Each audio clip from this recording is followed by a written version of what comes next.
السلام عليكم ورحمة الله وبركاته. الحمد لله رب العالمين. اللهم صل على محمد وعلى آل محمد كما صليت على إبراهيم وعلى آل إبراهيم وبارك على محمد وعلى آل محمد كما باركت على إبراهيم وعلى آل إبراهيم إنك حميد مجيد. أما بعد. Page number 517, ആയത്ത് number 13 എടുക്കാനുള്ളത് അല്ലേ? 12 വരെ എടുത്തു. പേജ് 517, ആയത്ത് 13. റെഡിയാണോ? പേജ് ഒന്നിച്ചോതല്ലേ അല്ലേ? أعوذ بالله من الشيطان الرجيم. بسم الله الرحمن الرحيم.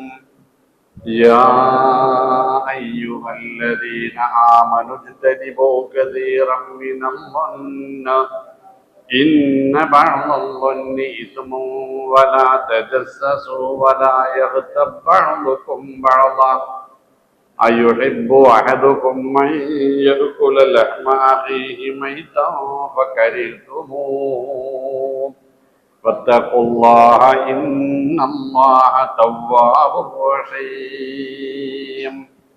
يا أيها الناس إنا خلقناكم من ذكر وأنثى وجعلناكم شعوبا وقبائل لتعارفوا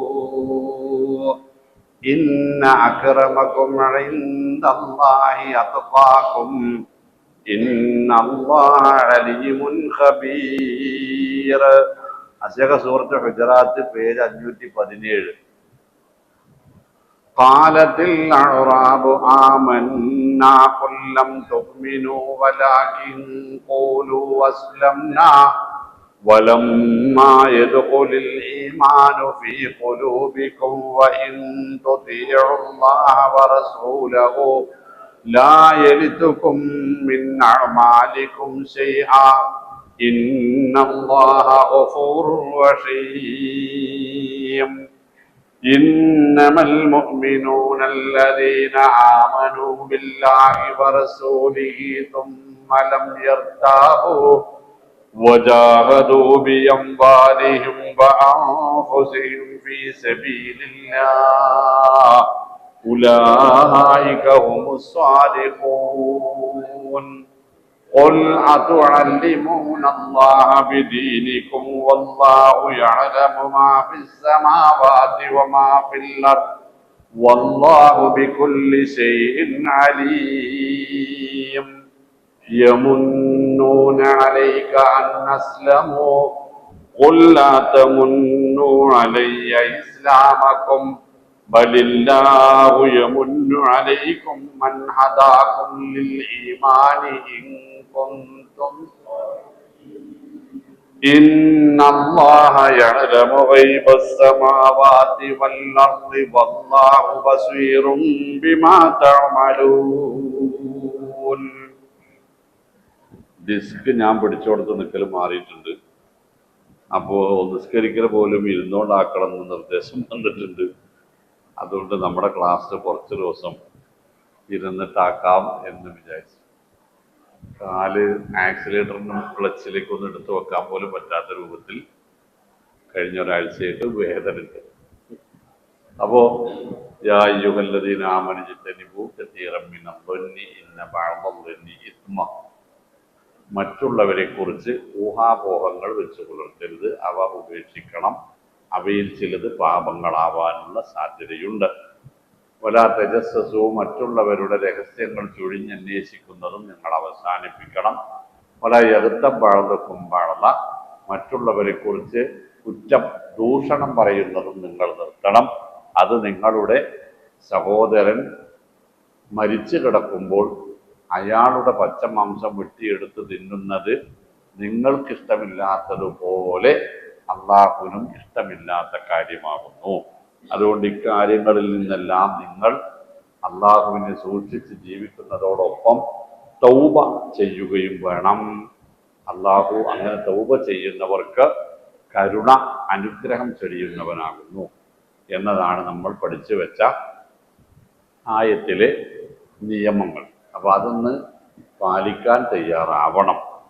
ഇനി അടുത്തത് നമ്മളെ എല്ലാവരെയും ഒരുമിപ്പിച്ച് നിർത്തുന്ന, സാധാരണ നമ്മൾ പറയല് ഖത്തർ ലോകകപ്പിന്റെ ഉദ്ഘാടന വേദിയിൽ പാരായണം ചെയ്യപ്പെട്ട അത്ഭുതകരമായ ആയത്ത് എന്നൊക്കെ പറയാൻ പറ്റുന്ന ആയത്താണ് ഏത്? യാ അയ്യുഹന്നാസ്, മനുഷ്യരെ.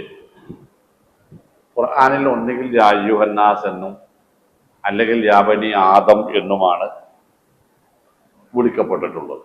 ഒന്നുകിൽ യാ അയ്യുഹന്നാസ് അല്ലെങ്കിൽ യാ ബനി ആദം, രണ്ടും ഒന്ന് തന്നെയാണ് എന്നർത്ഥം. മനുഷ്യന് ആദമീയ് എന്ന് അറബിയിലും അത് ചെറുതായി ആത്മി എന്ന് ഹിന്ദിയിലുമൊക്കെ പറയുന്നത് ആദമിൽ നിന്ന് തുടക്കം കുറിച്ചവൻ എന്ന അർത്ഥത്തിലാണ്. അപ്പൊ ബനു ആദം എന്ന് പറഞ്ഞാൽ നാസ്, അന്നാസ് എന്നാണ് അർത്ഥം.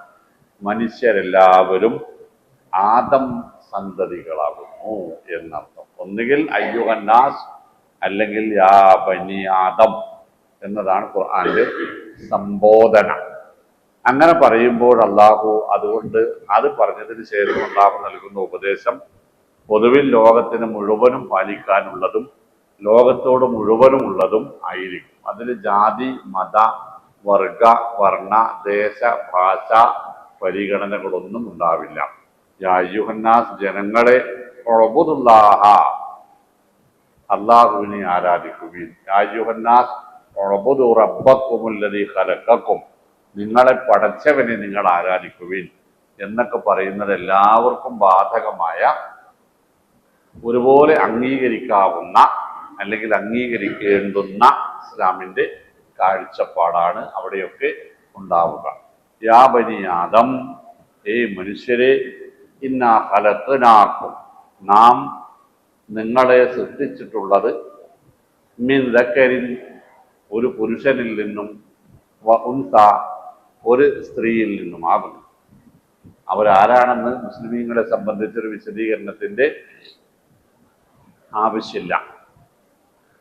ആ ഒരാണും ഒരു പെണ്ണുമാണ് നിങ്ങളുടെ ആദ്യ മാതാപിതാക്കൾ. നിങ്ങൾ ഏതൊക്കെ നാട്ടുകാരാണെങ്കിലും ഏത് ഭൂഖണ്ഡത്തിൽ ജീവിക്കുന്നവരാണെങ്കിലും നിങ്ങളുടെ പരമ്പര അന്വേഷിച്ച് ചെന്നാൽ അതെല്ലാം എത്തിപ്പെടുന്നത് ഒരേ ബിന്ദുവിലായിരിക്കും. അതൊരു വലിയ പോയിന്റാണ്. മനുഷ്യരെല്ലാവരും എത്തിപ്പെടുന്നത് ഒരു ബിന്ദുവിൽ, ഒരു ഉമ്മയിലും ഒരു ഉപ്പയിലും. മനുഷ്യരെല്ലാവരും ശ്വസിക്കുന്നത് ഒരേ വായു.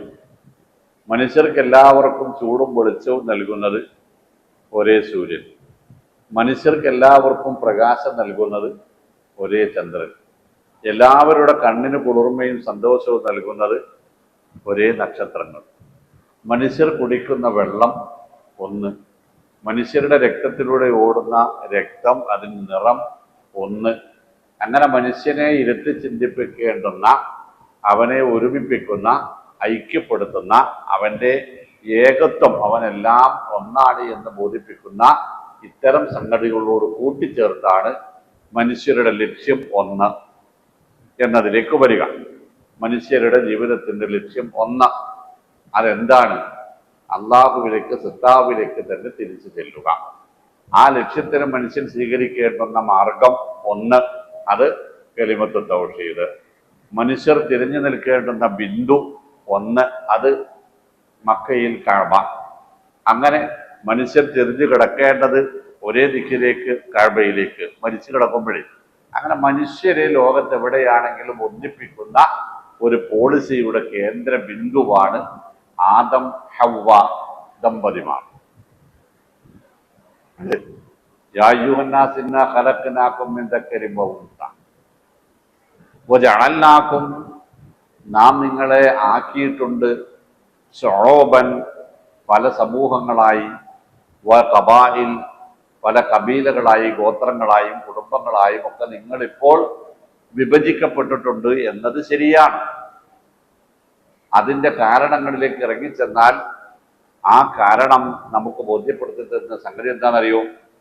നൂഹ് നബി അലൈഹി ഇസ്ലാമാണ് ആദം അലൈഹി ഇസ്ലാമിൻ്റെ 10ാമത്തെ തലമുറയിലെ പേരക്കുട്ടി. ആ പേരക്കുട്ടിയുടെ കാലത്താണ് മഹാപ്രളയം സംഭവിക്കുന്നത്. അന്നോളം ലോകത്ത് ജീവിച്ചിരുന്ന മുഴുവൻ മനുഷ്യരും ആ കപ്പലിൽ കയറിയവരൊഴികെ നശിപ്പിക്കപ്പെട്ടു. ആ കപ്പലിൽ കയറിയ ആൾക്കൂട്ടത്തിൽ 3 പേർ നൂഹ് നബി അലൈഹി ഇസ്ലാമിൻ്റെ ആൺമക്കളായിരുന്നു. ഒരാൾ വാപ്പയെ അംഗീകരിക്കാൻ കൂട്ടാക്കിയില്ല. അത് നമ്മളൊരു ക്ലാസ്സിൽ ഇവിടെ പറഞ്ഞിട്ടുണ്ട്. 3 മക്കൾ വാപ്പയുടെ വിളി കേട്ടു, വാപ്പയുടെ കൂടെ കയറി. ഹാം, സാം, യാഫത്ത് എന്നിങ്ങനെ 3 മക്കളായിരുന്നു അവർ. ആ കപ്പൽ ജൂതി പർവ്വതത്തിൽ നങ്കൂരമിട്ടു എന്ന് ഇന്നത്തെ ഭാഷയിൽ പറയാം. അവിടെ അത് ഉറച്ചു. പ്രളയം ഇറങ്ങിപ്പോയെന്ന് ഇല്ലാതെയായി. ആ കപ്പലിലെ ആളുകൾക്ക് പുറത്തിറങ്ങി ജീവിക്കാനുള്ള സാഹചര്യം ഒരുങ്ങി. അവർ ആ കപ്പലിൽ നിന്ന് നാടിൻ്റെ 4 ഭാഗങ്ങളിലേക്ക് യാത്ര തിരിച്ചു. ഓരോരുത്തരും വ്യത്യസ്തങ്ങളായ സ്ഥലങ്ങളിൽ താമസമുറപ്പിച്ചു. ഈ താമസമുറപ്പിച്ചവരിൽ ഈ 3 മക്കൾക്കല്ലാതെ, ഹാമിനും സാമിനും യാഫസിനുമല്ലാതെ കുടുംബങ്ങളുണ്ടായിരുന്നില്ല, ഭാര്യമാരുണ്ടായിരുന്നില്ല എന്നർത്ഥം.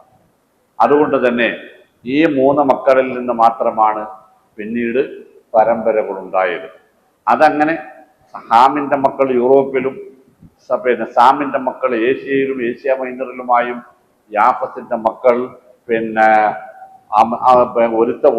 നീഗ്രോകളായും വളർന്നു എന്നതാണ് ചരിത്രം. ഇതൊക്കെയും ഭൂമിശാസ്ത്രം പഠിക്കുമ്പോൾ പിന്നീട് മനസ്സിലാകുന്ന കാര്യം, കാലങ്ങൾ കൊണ്ട് ഭൂമി മറ്റു മേഖലകളിലേക്ക് മറ്റു പലതായി അകലുകയും ഭൂഖണ്ഡങ്ങൾ രൂപപ്പെടുകയും ഒക്കെ ചെയ്തത് പിന്നീട് ഒരുപാട് കാലം കഴിഞ്ഞിട്ടാണ്.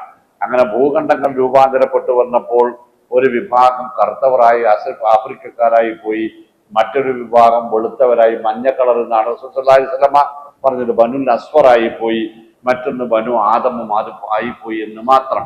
ആദം എന്ന് പറഞ്ഞാൽ ഇരുനിറക്കാർ എന്നർത്ഥം. അദം ഉദുമു എന്നൊക്കെ പറഞ്ഞാൽ ഇരുനിറമുള്ള തൊലിയുള്ളവൻ എന്നാണ്. അപ്പൊ ആ അർത്ഥത്തിലാണ് ഞാനത് പറഞ്ഞത്. ഇങ്ങനെ ഈ 3 മക്കൾ ലോകത്തിന്റെ 3 ഭൂഖണ്ഡങ്ങളിലായി. ഇവർക്ക് രൂപപ്പെട്ടു വന്ന, ഇവർക്കുണ്ടായി വന്ന കുടുംബങ്ങളിലെ ഇവരുടെ മക്കളും പരമ്പരകളും വ്യത്യസ്ത കളറുകളായി, വ്യത്യസ്ത രൂപഭാവങ്ങളുള്ളവരായി. ചിലർ പതിഞ്ഞ മൂക്കുള്ളവരായി, ചിലർ നീണ്ട മൂക്കുള്ളവരായി, ചിലർ കുറിയവരായി എന്നതല്ലാതെ ഇവരുടെയൊക്കെ പരമ്പര ചെന്നുമുട്ടുന്നത് ഒരേ മാതാപിതാക്കളിലേക്കാണ്. അതുകൊണ്ടാണ് നൂഹ് നബി അലൈഹി ഇസ്ലാമിനെ അബുൽ ബഷർ എന്ന് പിൽക്കാലത്ത് പറയാൻ തുടങ്ങി. അദ്ദേഹമാണ് ഇന്ന് നമ്മൾ ജീവിച്ചിരിക്കുന്ന ഇന്നത്തെ മനുഷ്യരുടെ മുഴുവനും ആദ്യ പിതാവ് എന്ന് പറയാം. കാരണം അതിനു മുമ്പുള്ളവർ പ്രളയത്തിൽ നശിപ്പിക്കപ്പെട്ടു എന്നൊക്കെ ചരിത്രകാരന്മാരും നരവംശാസ്ത്രവും ഒക്കെ പഠിപ്പിക്കുന്ന കാര്യങ്ങളാണ്. പരിശുദ്ധ ഖുർആന്റെ നസ്സും അക്കാര്യങ്ങളാണ്. സൂറത്ത് സാഫാത്തിൽ അല്ലാഹു പറയും, വജഅൽനാ ദുരിയതഹു ഹുമുൽ ബാഖീൻ. വജഅൽനാ ദുരിയതഹു, നൂഹ് നബിയുടെ കാലത്തെ പ്രബോധനവും പ്രളയവും സർവനാശവും ഒക്കെ കഴിഞ്ഞ് പിന്നീടുണ്ടായ കാര്യം പറയുമ്പോൾ അല്ലാഹു പറയുന്നു, വജഅൽനാ ദുരിയതഹു ഹുമുൽ ബാഖീൻ. അവിടെ നിന്ന് അദ്ദേഹത്തിന്റെ പരമ്പരയിൽ മാത്രമേ സന്താനങ്ങൾ ബാക്കിയുണ്ടായുള്ളൂ.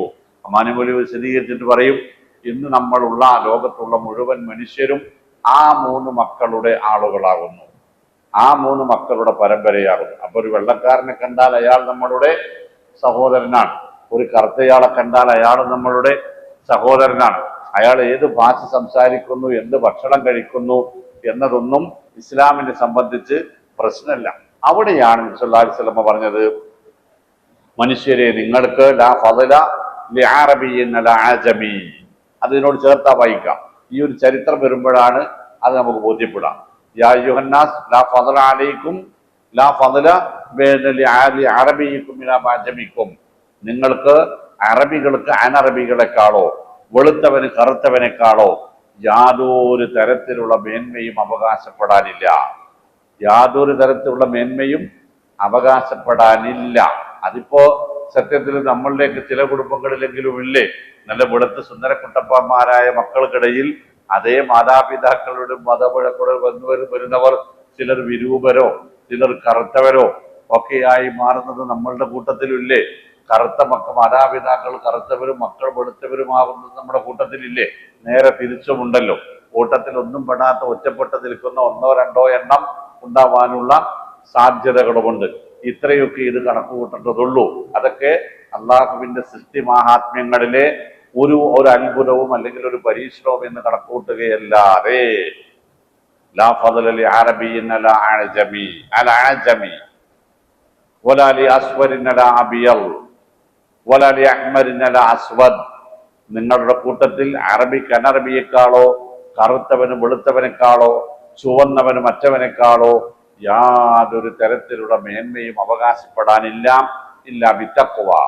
ആർക്കാണോ അള്ളാഹുവിങ്കിൽ കൂടുതൽ തഖ്വ എന്ന സ്ഥാനം കിട്ടുക, അത് നിങ്ങളുടെ കൂട്ടത്തിൽ ആർക്കാണ് കൂടുതൽ തഖ്വയുള്ളത് എന്നതിന്റെ അടിസ്ഥാനത്തിൽ മാത്രമാണ് വിലയിരുത്തപ്പെടുക.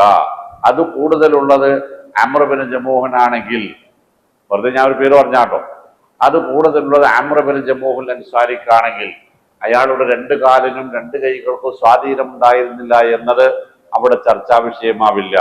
അത് കൂടുതലുള്ളത് അബ്ദുല്ലാഹി ഇബ്നു ഉമ്മ മക്തൂമിനാണെങ്കിൽ അവിടെ അദ്ദേഹത്തിന് രണ്ട് കണ്ണുകൾക്കും കാഴ്ചയുണ്ടായിരുന്നില്ല എന്നത് വിഷയമാവില്ല.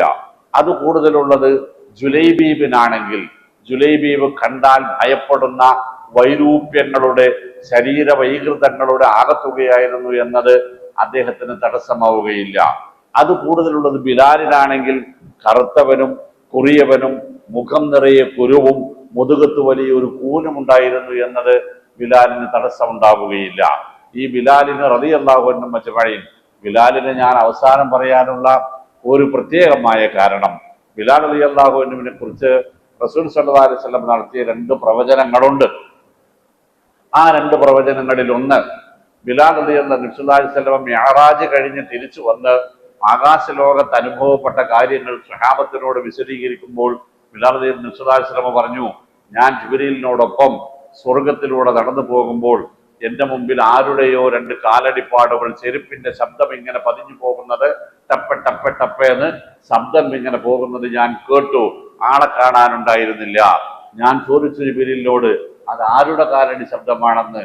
അപ്പോ ജിബ്രീൽ എന്നോട് പറഞ്ഞു, ഫൈനി സമിഅതു ദഫ്ഫന അലൈക ഫിൽ ജന്നത്തി യാ ബിലാൽ, അത് ബിലാലിന്റെ ചെരുപ്പടികളാണ് എന്ന് എന്നോട് ജിബ്രീൽ അലൈഹിസ്സലാം പറഞ്ഞു. അദ്ദേഹത്തിന് എന്തായിരുന്നു ദുനിയാവിൽ ഉണ്ടായിരുന്നത്?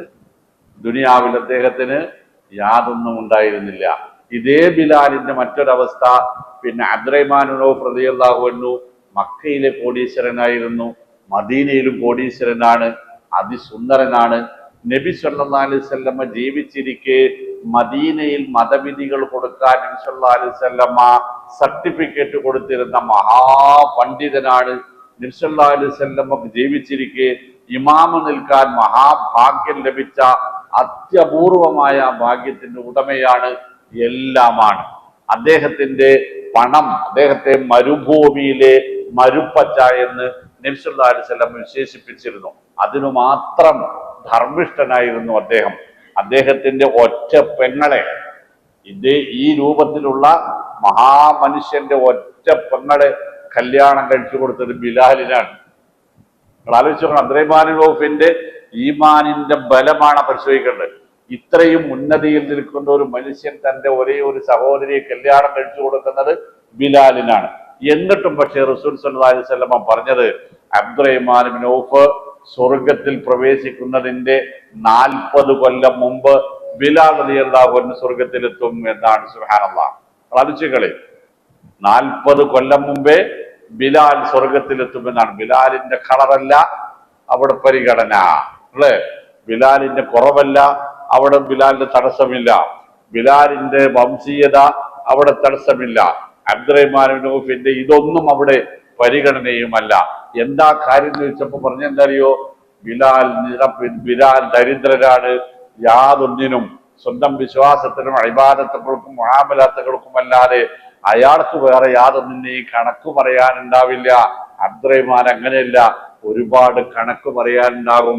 ഒരുപാട് കണ്ടമാനം പൈസ ഉണ്ടല്ലോ, അതിൻ്റെയൊക്കെ കണക്ക് പറയാനുണ്ടാകും. അപ്പൊ ഞാൻ പറഞ്ഞു വന്നത് ഇതേ ബിലാലിനെ കൊണ്ടാണ് നബി സല്ലല്ലാഹു അലൈഹി വസല്ലം മക്ക വിജയ ദിനത്തിൽ കഅബയുടെ മുകളിൽ ബാങ്ക് വിളിപ്പിച്ചത് അല്ലേ? നബി സല്ലല്ലാഹു അലൈഹി വസല്ലം മുമ്പിടെ അന്ന് ആരെ കണ്ടെന്നറിയോ നിങ്ങൾ? ബിലാലിനെ കൊണ്ട് കഅബയുടെ മുകളിൽ കയറി ബാങ്ക് വിളിപ്പിക്കുമ്പോൾ നബി സല്ലല്ലാഹു അലൈഹി വസല്ലമയുടെ വലത് കൈ പിടിച്ചിരിക്കുന്നത് അബൂബക്കർ റളിയല്ലാഹു അൻഹുവാണ്. അബൂബക്കർ റളിയല്ലാഹു അൻഹുവിനെ കുറിച്ച് റസൂൽ പറഞ്ഞു, അബൂബക്കർ ശരീഫും ബിൽ ജാഹിലിയ വ ശരീഫും ബിൽ ഇസ്ലാം എന്നാണ്. അബൂബക്കർ പണ്ടേ മാന്യനാണ്, ജാഹിലിയത്തിൽ തന്നെ ശ്രേഷ്ഠനാണ്, ഇസ്ലാമിലും അതേ ശ്രേഷ്ഠത അബൂബക്കറിനുണ്ട്. അള്ളാഹു ഇബ്രാഹിമിനെ ഖലീലായി സ്വീകരിച്ചതുപോലെ ലൗ കുന്തു മുത്തഖിദൻ ഖലീലൻ, ഒരു ആത്മസഖിയെ സ്വീകരിക്കാൻ എനിക്ക് അനുവാദമുണ്ടായിരുന്നുവെങ്കിൽ ലത്തഖദ അബൂബക്കറിൻ ഖലീല, തീർച്ചയായും അബൂബക്കർ ആകുമായിരുന്നു എന്റെ ആത്മസുഹൃത്ത്. വലാകിൻ നുഖവത്തും ഫിൽ ഇസ്ലാം, പക്ഷേ ഇസ്ലാമിലെ സാഹോദര്യം മാത്രമേ എനിക്ക് അനുവദിച്ചു തന്നിട്ടുള്ളൂ. അള്ള ചങ്ങാതിയെ പിടിച്ചതുപോലുള്ള ഒരു ചങ്ങാതിയെ പിടിക്കാൻ എനിക്ക് അനുവാദമില്ലാത്തത് കൊണ്ടാണ്. 8 കവാടങ്ങളുണ്ട് സ്വർഗത്തില്. ആ 8ലൂടെയും കടന്നു പോകാൻ പ്രവാചകന്മാർ ക്ഷണിക്കപ്പെടും. പ്രവാചകന്മാരല്ലാത്ത ഒരേ ഒരാൾ മാത്രമേ ക്ഷണിക്കപ്പെടുകയുള്ളൂ, അത് അബൂബക്കറാണ് അല്ലേ? ഇതൊക്കെ അബൂബക്കറിന്റെ മഹാത്മ്യമാണ് റളിയല്ലാഹു അൻഹു. അദ്ദേഹം കൊണ്ട് നബി സല്ലല്ലാഹു അലൈഹി വസല്ലമയുടെ അരികിൽ ഉമർ നടക്കുന്ന വഴിയിൽ പിശാച് സഞ്ചരിക്കാൻ മടിക്കും എന്ന് പറഞ്ഞിട്ടുണ്ട്. എനിക്ക് ശേഷം പ്രവാചകത്വം ഉണ്ടായിരുന്നുവെങ്കിൽ തീർച്ചയായും ഉമർ പ്രവാചകനാകുമായിരുന്നു എന്ന് പഠിപ്പിച്ച്, ഉമറിന്റെ ചിന്തകൾക്കനുസരിച്ചാണ് അള്ളാഹുവിന്റെ ചിന്തകൾ നിയമങ്ങളായി പലപ്പോഴും വന്നിട്ടുള്ളത് എന്ന് നബി സല്ലല്ലാഹു അലൈഹി വസല്ലമ പഠിപ്പിച്ചു. ഉമർ ഇസ്ലാമിന്റെ വിജയത്തിന്റെ പകുതിയാണ് എന്ന് നബി സല്ലല്ലാഹു അലൈഹി വസല്ലമ പഠിപ്പിച്ചു. ഈ ഉമർ നബി സല്ലല്ലാഹു അലൈഹി വസല്ലമയുടെ അരികിലുണ്ട്. എപ്പോ? ബിലാലിന് ബാങ്ക് വിളിക്കാൻ കയറ്റുമ്പോ. അല്ലേ? കഴിഞ്ഞില്ല. അബ്ദുറഹ്മാൻ ഇബ്നു ഔഫിനെ പോലുള്ള ഗ്രാൻഡ് മുഫ്തിമാർ അവിടെ ഉണ്ട്, അദ്ദേഹത്തിന്റെ മുമ്പിലുണ്ട്, റസൂലിന്റെ മുമ്പിലുണ്ട്. അതിനും അപ്പുറം ജിബ്രീൽ അലൈഹിസ്സലാം മനുഷ്യ രൂപത്തിൽ വരുമ്പോൾ വരാറുണ്ടായിരുന്നത് സഹാബത്തിനിടയിലെ അതിസുന്ദരനായ ദഹിയത്തുൽ കൽബി റളിയല്ലാഹു അൻഹുവിന്റെ രൂപത്തിലായിരുന്ന ആ ദഹിയത്ത് നബി സല്ലല്ലാഹു അലൈഹി വസല്ലമയുടെ മുമ്പിലുണ്ട്. അതിനും അപ്പുറം തൊയ്യീബ് ഗോത്രത്തിന്റെ കാലാകാലങ്ങളായ രാജകുടുംബത്തിലെ അവസാനത്തരി മുസ്ലിമായ അദീ ഇബ്നു ഹാത്തിം തായി റളിയല്ലാഹു അൻഹു നബി സല്ലല്ലാഹു അലൈഹി വസല്ലമയുടെ മുമ്പിലുണ്ട്. ഇവരൊക്കെയും നിൽക്കുന്നതിനിടയിൽ നിന്നാണ് ബിലാലിനെ പിടിച്ച് എവിടെ കയറ്റുന്നത് നോക്കാണ്. എവിടെ കയറ്റുന്നത്? കഅബയുടെ മുകളിൽ കയറ്റുന്നു. എന്തിന്? അള്ളാഹുവിന്റെ ഏകത്വം പ്രഘോഷണം ചെയ്യാൻ ഈ മഹാന്മാരെല്ലാവരും ഉണ്ടായിരിക്കെ അവർക്കിടയിൽ നിന്ന് സ്വന്തം കൈകൾ ചവിട്ടുപടികളാക്കി വെച്ച് ബിലാലിനെ അതിന്റെ മുകളിലേക്ക് അടിച്ചു കയറ്റി വിടുന്ന നബി സല്ലല്ലാഹു അലൈഹി വസല്ലം നൽകുന്ന സന്ദേശം എന്താണ്? യാ അയ്യുഹന്നാസ് ഇന്നാ ഖലഖനാകും മിൻ ദക്കരിൻ വ ഉൻസാ. നിങ്ങൾക്ക് യാതൊരു തരത്തിലുള്ള പ്രാമാണ്യവും പ്രാമാണികതയും അവകാശപ്പെടാനില്ല. വജഅൽനാകും ശുഊബൻ വ ഖബാഇല ലിതആറഫു. സൽമാനെ പേർഷ്യക്കാരനാക്കിയതും ബിലാലിനെ ആഫ്രിക്കക്കാരനാക്കിയതുമൊക്കെ അള്ളാഹുവിന്റെ തീരുമാനങ്ങളാണ്. അബൂബക്കറിനെ സെമിറ്റിക് വംശത്തിൽ ജനിപ്പിച്ചതും അള്ളാഹുവിന്റെ തീരുമാനമാണ്. അതല്ലാതെ വേറെ വ്യത്യാസങ്ങൾ നിങ്ങൾ തമ്മിൽ യാതൊന്നുമില്ല. നിസ്ലാസ് ഒന്നോട് വിശദീകരിച്ച് കുല്ലുക്കും മിൻ ആദം, നിങ്ങളെല്ലാവരും ആദം സന്തതികളാണല്ലോ. ആദമ മിൻ തുറാബ്, ആദമാവട്ടെ മണ്ണുമാണ്.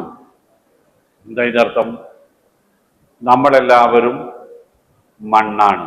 ചിലത് വെളുത്ത മണ്ണും കെട്ടായി അല്ലേ, ചിലത് കറുത്തതായി, ചിലത് വേറെ കളറായി, ചിലത് ഒരു ബോറും കടക്കുള്ളതായി, ചിലത് നല്ല കാണാൻ നല്ല ഭംഗിയുള്ളതായി, ചിലത് കുറച്ച് തടിച്ചതായി, ചിലത് കുറച്ച് മെലിഞ്ഞതായി, ചിലത് കുറച്ച് ഉയരം കൂടിയതായി, ചിലത് കുറച്ച് കുറഞ്ഞതായി.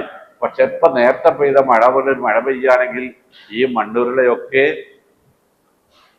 അലിഞ്ഞ് മണ്ണായി മാറും. അതുപോലെ തന്നെ ചോട്ടിലേക്ക് നമ്മളെ കൊണ്ടുപോയി വെച്ചാൽ ഈ വെളുത്തതും കറുത്തതും ഒക്കെ മണ്ണായി മാറും അല്ലേ. മിൻഹാ ഖലഖനാകും വഫീഹാ നുഈദുകും വമിൻഹാ നുഖ്രിജുകും താറത്തൻ ഉഖറ.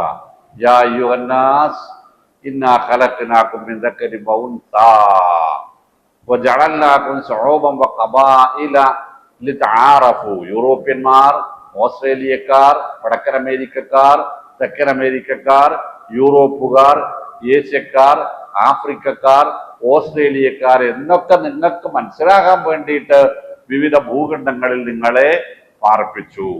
നിങ്ങള് ഇന്ത്യക്കാരാണ്, അഫ്ഗാനികളാണ്, പാകിസ്ഥാനികളാണ്, ശ്രീലങ്കൻസ് ആണ്, തമിഴരാണ്, സിംഹളരാണ് എന്നൊക്കെ പറയാൻ വേണ്ടി, ബുദ്ധരാണ്, ജൈനികളാണ് എന്നൊക്കെ പറയാൻ വേണ്ടി നിങ്ങളെ വിവിധ രാജ്യങ്ങളിൽ താമസിപ്പിച്ചു അല്ലേ? നിങ്ങളുടെ വിവിധ ജില്ലകളിൽ, സംസ്ഥാനങ്ങളിൽ താമസിപ്പിച്ചു. അവിടെ വിവിധ ജില്ലകളിൽ താമസിപ്പിച്ചു, വിവിധ പഞ്ചായത്തുകളിൽ, മുനിസിപ്പാലിറ്റികളിൽ താമസിപ്പിച്ചു, വിവിധ വാർഡുകളിൽ താമസിപ്പിച്ചു. അതെന്തിനാന്ന് ചോദിച്ചാൽ, നിങ്ങൾക്ക് ലോകത്തിന്റെ ഏതെങ്കിലും ഭാഗത്തു നിന്നൊരു കത്ത് വന്നാൽ പോസ്റ്റ്മാനെ നിങ്ങളെ തിരിച്ചറിയാറഫോ. വല്ലാത്തൊരു ഡയലോഗാണത് അല്ലേ? ഒരു കത്ത് പോസ്റ്റ് ഓഫീസിലേക്ക് വന്നാൽ ആ കത്തിന്റെ ഉടമസ്ഥനെ തിരിച്ചറിയാൻ ലിത്താറഫോ. അതിനുവേണ്ടി മാത്രമാണ് നിങ്ങളെ വിവിധ സമൂഹങ്ങളും കുടുംബക്കാരും ഒക്കെ ആക്കിയത്. ഞാൻ പടിഞ്ഞാറേക്കാരനായത് പണ്ടേ ആദം നബി പടിഞ്ഞാറേക്കാരനായതുകൊണ്ടല്ല. ഇന്റെ തറവാട്ടിൽ ഏതോ ഒരു വല്യപ്പ പള്ളിയുടെയോ പാടത്തിന്റെയോ പടിഞ്ഞാറ് ഭാഗത്ത് താമസിച്ചിട്ടുണ്ടാവാം. അപ്പൊ കിഴക്ക് ഭാഗത്ത് താമസിച്ചവർ പടിഞ്ഞാറേക്കാരോടൊന്ന് പോയി വെക്കാന്ന് പറഞ്ഞിട്ടുണ്ടാവാം. മറ്റൊരു കിഴക്കിക്കാരുമായി ഞാൻ പടിഞ്ഞാറേക്കാരനായി, കുന്നമ്മ പാർത്തവൻ കുന്നമ്മക്കാരനായി, പള്ളിയിൽ പാർത്തവൻ പള്ളിയലുകാരനായി, തെങ്ങുംതോട്ടത്തിൽ പാർത്തവൻ തെങ്ങുംപളപ്പിക്കാരനായി, കാഞ്ഞിരക്കുറ്റിനോടെ പാർത്തവൻ കാഞ്ഞിരക്കൂലിയനായി എന്നല്ലാതെ. അങ്ങനെ തന്നെയല്ലേ? അങ്ങനെ തന്നെയല്ലേ ഇതിനൊക്കെ സംഗതി. ചോദിച്ചുകൊണ്ട് നമ്മളെ പേരിന്റെ, കുടുംബ പേരിന്റെ ഉത്ഭവം തേടിയെന്ന് അലഞ്ഞു നോക്കൊണ്ടു അപ്പൊ അറിയാം. ഇനി ഇങ്ങനെ ഒരു കുടുംബ പേര് നമുക്കല്ലാതെ വേറെ ആർക്കെങ്കിലും ഉണ്ടോ എന്നും കൂടി ഒന്ന് ആലോചിച്ച് നോക്കാം. നമുക്കല്ലാതെ ഇങ്ങനെ ഒരു കുടുംബ പേര് നിലനിർത്തി പോകുന്ന പരിപാടി അറബികൾക്കുണ്ടോ? ഉണ്ടോ? അറബികൾ എന്താ പറയാ? വാപ്പന്റെ 10 വാപ്പാന്റെ പേര് പറഞ്ഞിട്ട് ഓരോരോ പേര് എഴുതി ഒരു മുള നീളുണ്ടാകും. അവിടെ എവിടെ ഇതുണ്ടാവില്ല, കുടുംബ പേരുണ്ടാവില്ല. പൊട്ടപ്പുറത്ത് തമിഴ്നാട്ടിൽ പോയി നോക്കാടി. MK സ്റ്റാലിൻ എന്ന് പറഞ്ഞാൽ എന്താ അർത്ഥം? PM ഉസ്മാൻ എന്ന് പറഞ്ഞാൽ പടിഞ്ഞാറേതിൽ മൂസയുടെ മകൻ ഉസ്മാൻ എന്ന അർത്ഥം എന്റെ പേര്. എന്നാ MK സ്റ്റാലിൻ എന്താ പറഞ്ഞ അർത്ഥം? മുത്തുവേൽ കരുണാനിധി സ്റ്റാലിൻ എന്ന അർത്ഥം. കരുണാനിധിയുടെ, മുത്തുവേലിന്റെ മകൻ കരുണാനിധിയുടെ മകൻ സ്റ്റാലിൻ എന്നർത്ഥം. എവിടെയാണ് ഈ കുടുംബ പേരുള്ളത്? എവിടെയാണ് ഈ കുടുംബ പേര്? ഇത്രേ ഉള്ളൂ, വേറൊന്നുമില്ല. അതുകൊണ്ടാണ് വിശ്വനാഥ തറവാടിത്തം 4 കാര്യങ്ങളിൽ നിങ്ങളിൽ നിന്ന് വിട്ടുപോവില്ല, ജാഹിലിയത്തിന്റെ ദുസ്വഭാവങ്ങൾ എന്ന് പറഞ്ഞത്. ഒന്ന്, നിങ്ങൾ നിങ്ങളുടെ പാരമ്പര്യത്തിന്റെ മേൽ പൊങ്ങച്ചം കാണിക്കുന്ന സ്വഭാവം എന്നാണ്. നിങ്ങളുടെ തറവാടിത്തത്തിന്റെ പേരിൽ നിങ്ങൾ പൊങ്ങച്ചം പറയുന്ന സ്വഭാവം. ഞാൻ ഹാഷിബിയാണ്, ഞാൻ മുത്തലിബിയാണ്, ഞാൻ ഖുറൈശിയാണ് എന്ന് പറയുന്ന നിങ്ങളുടെ ആ ജാഹിലിയത്തിന്റെ സമ്പ്രദായം നിങ്ങൾക്കിടയിൽ നിന്ന് ഒരു നാളും വിട്ടുപോവുകയില്ല ഖിയാമത്ത് നാളോളം എന്ന് നമ്മളോട് പറഞ്ഞത് ഇപ്പോഴും നിലനിൽക്കില്ലേ നോക്കാണി. ഇന്ന തറവാട്ടുകാരനാണ് ഞാൻ, ആ തറവാടിൽ ഒറ്റ തറവാട്ടിൽ നിന്ന് ഞാൻ എൻ്റെ മക്കളെ കെട്ടിപ്പോയിട്ട് മക്കൾക്ക് ഒന്നാലോചിക്കുള്ളൂ, എൻ്റെ മക്കൾ അതിനൊക്കെ അതേപോലത്തെ തറവാട്ടിക്ക് കെട്ടിച്ചു കൊടുക്കുള്ളൂ എന്ന് നമ്മൾ എന്ന് പറയാൻ തുടങ്ങിയതാ. അയാ ഫാഖിറം ബിൻ നസ്ബി കൈഫ തഫാഖുറു വാസ്ലുക നായര് മണ്ണാര് പറയര് ആശാരി മൂശാരി എന്ന് സൈനുദ്ദീൻ മഖ്ദൂം പാടിയില്ലേ? അല്ല, പാരമ്പര്യത്തിന്റെ തറവാട്ട് മഹിമ പറഞ്ഞ് അഭിമാനം കൊള്ളുന്നവര്, നിങ്ങളൊരു 10-15 വല്ലപ്പന്റെ വല്യപ്പാന്റെ പേരൊന്ന് പറഞ്ഞു നോക്കാനി, അവസാനം നിങ്ങൾ എവിടെ എത്തിപ്പെടാൻ നോക്കാനോ? എല്ലാത്തൊരു ചോദ്യമാണത് അല്ലേ? അയാ ഫാഖിറൻ ബിൻ നസ്ബി, തറവാട്ടിന്റെ പേരിൽ ഫഖർ പറയുന്ന പൊങ്ങച്ച നടിക്കുന്നവര്, കൈഫ തഫാഖുറു, എന്ത് പൊങ്ങച്ചാണോ നിങ്ങൾക്കുള്ളത്? വാസുലുക്ക നായര് മണ്ണാര് പറയര്, 10-15 വല്യപ്പാന്റെ പേരാണ് എണ്ണി നോക്കിയാൽ അവിടെ പുതു മുസ്ലിം ആയിട്ടൊരു വല്യപ്പാൻ എന്നൊക്കെ കണ്ടെത്താൻ കഴിയും അല്ലേ? ഇന്ന് നമ്മൾ നമ്മുടെ കൂട്ടത്തിൽ ആരെങ്കിലും ഇസ്ലാമിനെ കൃത്യമായി പഠിച്ച് മനസ്സിലാക്കി വരുമ്പോൾ അവനെ പൊതു ഇസ്ലാമാണെന്ന് പറഞ്ഞ് മാറ്റി നിർത്തുന്ന ഈ പ്രവണത നമ്മളുടെ പാരമ്പര്യത്തിൽ ആരോ ഒരാൾ മുമ്പ് അനുഭവിച്ചിട്ടുണ്ട് എന്നാണ് അതിന്റെ അർത്ഥം. അവിടുന്ന് അപ്പൊ നമുക്ക് ഈ പേര് അല്ല, അപ്പൊ നമുക്ക് ഈ പേരല്ല. അപ്പൊ സൺ ഓഫ് എഴുതുമ്പോ എവിടെങ്കിലും ഒരിടത്ത് ഈ പറഞ്ഞ ഏതെങ്കിലും ഒരു ജാതിക്കാരന്റെ പേര് എഴുതേണ്ടി വരും. അപ്പൊ നമ്മൾ ആരായാ മതി? നമ്മൾ മനുഷ്യരായാ മതി എന്നായി പറഞ്ഞതിന്റെ അർത്ഥം. നമ്മൾ മനുഷ്യരായാ മതി. നമ്മൾ വിവിധ ഗോത്രങ്ങളോ അതിന്റെ നേതാക്കന്മാരും പാരമ്പര്യക്കാരും തറവാട്ട് മഹിമയും പറഞ്ഞ് നടക്കേണ്ടവരല്ല. നമ്മൾ മനുഷ്യരാവേണം. ആസുലുക്ക നായരു നിന്റെ തറവാടിന്റെ അങ്ങേയറ്റം ഒന്നുകിൽ നായരാണ്, മണ്ണാരു, പറയര്, ആശാരി, മൂശാരി എന്നൊക്കെയാണ് പറഞ്ഞു വെച്ചത്. ഇതൊക്കെയാണല്ലോ കേരളത്തിലെ ആദിമ വർഗങ്ങൾ, ആദിമ ജാതിക്കാർ, ആദിമ സമുദായങ്ങൾ. അവരിൽ നിന്നാണ് ഇസ്ലാം ഇവിടെ വളർന്ന് പന്തലിച്ചത്. അപ്പൊ തറവാടിന്റെ അസ്ഥിവാരം തൂണ്ടിയാൽ പഴയ ഏതേലും കുടിലാണ് ചെന്നുപെടുക. അതുകൊണ്ട് ആ പണിക്ക് നിങ്ങൾ പോകരുത് എന്ന് ഖുർആൻ പറഞ്ഞു. അയ്യുഹന്നാസ് ഇന്നാ ഖലഖനാകും മിൻ ദക്കരിൻ വ ഉൻസാ വജഅൽനാകും ശുഊബൻ വ ഖബായില ലിതആറഫു. കൂടെ ഒന്നുകൂടി പറയാൻ, ഈ പറഞ്ഞ ബിലാൽ റളിയല്ലാഹു അൻഹു അബൂദർ ഗിഫാരി റളിയല്ലാഹു അൻഹുമായി ചെറിയൊരു വഴക്ക് ഉണ്ടായി നബി സല്ലല്ലാഹു അലൈഹി വസല്ലമയുടെ സന്നിധിയിൽ വെച്ച് എന്ന് പറയാവുന്ന അത്രയും അടുത്ത് വെച്ച്. നബി കേൾക്കുന്നില്ല. അബൂദർ റളിയല്ലാഹു അൻഹു ആരാന്ന് വെച്ചാൽ അബൂദർ റളിയല്ലാഹു അൻഹുവിനെ ഒക്കുന്ന ഒരു സ്വഹാബി വേറെ ഇല്ല എന്നാ പറയാൻ പറ്റുക. 21-ാമത്തെ വയസ്സിൽ ഇസ്ലാമിനെ അറിയുന്ന, ഇസ്ലാമിനെ പഠിക്കാൻ വേണ്ടി അറേബ്യൻ മരുഭൂമിയുടെ ഗ്രാമീണ ബദവിവാദികളിൽ നിന്ന് മക്കയിൽ വന്ന ആദ്യത്തെ മുസ്ലിങ്ങളിൽ ഒരാൾ, ഒരു 21-കാരൻ. ആ 21-കാരൻ നബി സല്ലല്ലാഹു അലൈഹി വസല്ലമയെ കാണുന്നു, തൗഹീദ് മനസ്സിലാക്കുന്നു. ഉടനെ അയാൾ പ്രഖ്യാപിക്കുന്നു, ഇത് ഞാൻ വെറുതെ ഇരിക്കാൻ പറഞ്ഞതല്ല, ഞാൻ ഇത് പോയിട്ട് മക്ക ഖുറൈശികളോട് ഇപ്പൊ തന്നെ പറയും. എന്ത്? ലാ ഇലാഹ ഇല്ലല്ലാഹ് എന്ന കലിമ കഅബയിൽ വെച്ചിട്ട് മതാഫിൽ വെച്ചിട്ട് അതിന്റെ പിള്ളത്തിൽ നമുക്ക് കയറി നടന്നിട്ട് ഞാൻ ഇപ്പൊ പ്രഖ്യാപിക്കും, എന്ത് വന്നാലും വേണ്ടിയില്ല എന്ന് പറഞ്ഞ മക്കയിൽ ആദ്യമായി സല്ലല്ലാഹു അലൈഹി വസല്ലമ പരസ്യ പ്രബോധനം തുടങ്ങുന്നതിന്റെ വർഷം മുമ്പ് ആദ്യമായി കഅബയിൽ നിന്നുകൊണ്ട് കലിമത്ത് തൗഹീദ് ഉയർത്തിപ്പറഞ്ഞ് അതിന്റെ പേരിൽ മൃഗീയമായ പീഡനം അനുഭവിച്ച് അന്ന് തിരിച്ചു പോന്നു. 2-ാമത്തെ ദിവസം അത് തന്നെ ആവർത്തിച്ചു. 3-ാമത്തെ ദിവസം അത് തന്നെ ആവർത്തിച്ച മഹാമനുഷ്യനാണ് അബൂദർ ഗിഫാരി റളിയല്ലാഹു അൻഹു.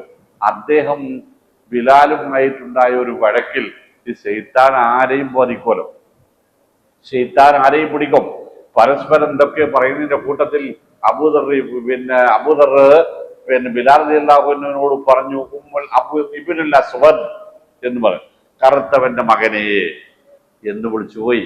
ഒരു വംശീയാധിക്ഷേപം നടത്തി എന്നാണ് ഇന്നത്തെ അർത്ഥപാദം. അങ്ങനത്തല്ലേ? ഒരു വംശീയാധിക്ഷേപം നടത്തി. വായിൽ ആ വാക്കാണ് വിട്ടുപോയപ്പോൾ അബൂദർ ബേജാറായി പോയി. ഇത് കേട്ട് നിൽക്കേണ്ടി വന്ന ബിലാൽ റളിയല്ലാഹു അൻഹു അപമാനം കൊണ്ട് വിറച്ചുപോയി. രണ്ടുപേരും നബി സല്ലല്ലാഹു അലൈഹി വസല്ലമയുടെ അരികിലേക്ക് ഓടി. ബിലാൽ റളിയല്ലാഹു അൻഹു സങ്കടം പറഞ്ഞു. അബൂദർ കരഞ്ഞു വിളിച്ച് കെട്ടിപ്പിടിച്ച് നിലവിളിച്ചു നോക്കി, ബിലാലിനെ മാപ്പ് പറഞ്ഞു നോക്കി. പക്ഷെ റസൂലിൽ നിന്ന് ജ്വലിച്ചു പോയി. എന്ന് റസൂൽ സല്ലല്ലാഹു അലൈഹി വസല്ലം പറഞ്ഞു, അബൂദർ ഇന്നക ഇംറുഉൻ ഫീകൽ ജാഹിലിയ്യ. അബൂദർ, ആ ജാഹിലിയത്തിന്റെ ദുസ്സമ്പ്രദായം ഇപ്പോഴും നിന്നെ വിട്ടുമാറിയിട്ടില്ല. എന്തിന്റെ പേരിലാണ്? ഒരു മനുഷ്യനെ അയാൾക്ക് പടച്ചവൻ കൊടുത്ത ഏതെങ്കിലും ഒരു ന്യൂനതയുടെ പേരിൽ അപമാനിക്കുക എന്നത് ജാഹിലിയത്തിന്റെ വൃത്തികെട്ട സ്വഭാവമാണ് എന്നർത്ഥം. അതുകൂടി വെച്ചിട്ട് പിന്നെ ഗുജറാത്തിന്റെ നമ്മൾ കഴിഞ്ഞ മുമ്പത്തെ ആഴ്ച പഠിച്ച ആയത്ത് നോക്കാണി, വലാ തനാബസൂ ബിൽ അൽഖാബ്. ഒരു മനുഷ്യനെ ഒരു മോശപ്പെട്ട പേര് നിങ്ങൾ വിളിക്കരുത്. ഇതിന്റെയൊക്കെ പേരിൽ തന്നെയല്ലേ ഈ വിളിക്കുന്നത്? അയാൾക്കുള്ള ഏതെങ്കിലും ഒരു ന്യൂനതയുടെ പേരിലാണ് അയാൾക്ക് ആ പേര് വരാറുള്ളത്. അത് അയാളുടെ മക്കൾ, കുട്ടികൾ, പേരക്കുട്ടികളായിട്ട് പിന്നെ അത് അയാളുടെ മകനാന്ന് പറയാം. അങ്ങ് ആ വിളിക്കുന്നത് ആരെയും ചോദിക്കേണ്ടി വരും. അയാളുടെ വീട്ടുപേര് മാറിപ്പോയി, അയാളുടെ പേര് നാട്ടിൽ നിന്ന് മാറിപ്പോയി, അയാൾ അറിയപ്പെടുന്നത് ഇപ്പൊ ഇങ്ങനെയാണ് എങ്കിൽ നമ്മളിൽ എന്തുണ്ടെന്നാണ് റസൂൽ സല്ലല്ലാഹു അലൈഹി വസല്ലം പറഞ്ഞത്? ജാഹിലിയത്തുണ്ട്. അല്ലേ? നമ്മൾ മാറേണ്ടതല്ലേ? നമ്മൾ ഒരുപാട് മാറണം. തൊട്ടടുത്ത ആയത്ത് വരുമ്പോ അതിന്റെ ഗുരുതരമായ പ്രത്യാഘാതം എന്താണെന്ന് അള്ളാഹു നമ്മളോട് പറയും. അതുകൊണ്ട് ഞാൻ ഈ ആയത്ത് ഇവിടെ നിർത്തുന്നു. യാ അയ്യുഹന്നാസ് ഇന്നാ ഖലഖനാകും മിൻ ദക്കരിൻ വ ഉൻസാ. നാം നിങ്ങളെ സൃഷ്ടിച്ചത് ഒരേ പിതാവിൽ നിന്നാണ്, ഒരേ മാതാവിൽ നിന്നാണ്. വജഅൽനാകും, നാം നിങ്ങളെ ആക്കിയിട്ടുണ്ട്, ശുഊബൻ, വിവിധ സമൂഹങ്ങളാക്കിയും ഖബായിൽ, ഗോത്രങ്ങളാക്കിയും നിങ്ങളെ നാം വേർതിരിച്ചിട്ടുണ്ട്. അത് തആറഫു, നിങ്ങൾക്ക് പരസ്പരം തിരിച്ചറിയാൻ വേണ്ടിയാണ്. ഇത്ര നമ്പർ രാജ്യത്തെ, ഇത്ര നമ്പർ സംസ്ഥാനത്തിലെ, ഇത്ര നമ്പർ ജില്ലയിലെ, ഇത്ര നമ്പർ മുനിസിപ്പാലിറ്റിയിലെ, ഇത്ര നമ്പർ വാർഡിലെ, ഇത്ര നമ്പർ വീട്ടിലെ, ഇത്ര നമ്പർ ആളുടെ, ഇത്രാമത്തെ നമ്പർ മകൻ എന്ന് പറഞ്ഞാൽ ഒരു PSCയിലെ പോസ്റ്റ് വരൂല, അപ്പോയിന്റ്മെന്റ് ഓർഡർ കിട്ടൂല, ഒരു പോസ്റ്റ് ഓഫീസിൽ കത്ത് വന്നാൽ കിട്ടൂല, അതില്ലാതിരിക്കാൻ വേണ്ടിയിട്ട് നിങ്ങൾക്കൊരു അഡ്രസ്സ് തന്നു എന്ന് മാത്രമേ ഉള്ളൂ. ആ അഡ്രസ്സിന്റെ പേരിൽ നിങ്ങൾ ആരും നിഗളിക്കരുത് എന്നാണ് പറഞ്ഞത്. ഇന്ന അക്രമക്കും, നിങ്ങളിൽ ആദരിക്കപ്പെടുന്നവൻ, അക്രം നിങ്ങളിൽ ഏറ്റവും ബഹുമാന്യനായവൻ, ഏറ്റവും ആദരിക്കപ്പെടുന്നവൻ, ഏറ്റവും ശ്രേഷ്ഠനായവൻ, ഏറ്റവും പരിഗണിക്കപ്പെടേണ്ടവൻ, ഏറ്റവും സ്നേഹിക്കപ്പെടേണ്ടവൻ, അത് എന്തല്ലാഹി, അള്ളാഹുവിങ്കൽ ആരായിരിക്കുമെന്നറിയുമോ? അത്ഖാക്കും, നിങ്ങളിൽ ഏറ്റവും കൂടുതൽ തഖ്വയുള്ളവനാരോ അവനായിരിക്കും. ലാ ഫദ്ല ലി അറബിയ്യിൻ അലാ അജമിയ്യിൻ ഇല്ലാ ബിത്തഖ്വ. റസൂലുള്ളാഹിന്റെ സ്വല്ലല്ലാഹു അലൈഹി വസല്ലമയുടെ വിശദീകരണമാണ്. ലാ ഫദ്ല ലി അറബിയ്യിൻ അലാ അജമി ഇല്ലാ ബിത്തഖ്വ. തഖ്വ കൂടുതലുണ്ടെങ്കിൽ അവനാണ് നിങ്ങളിൽ ഏറ്റവും കൂടുതൽ ആദരണീയൻ. വേറൊരു അളവ് പോലില്ല, വേറൊരു പരിഗണനയില്ല നമുക്കിടയിൽ. വാപ്പാക്കില്ല, മക്കൾക്കില്ല.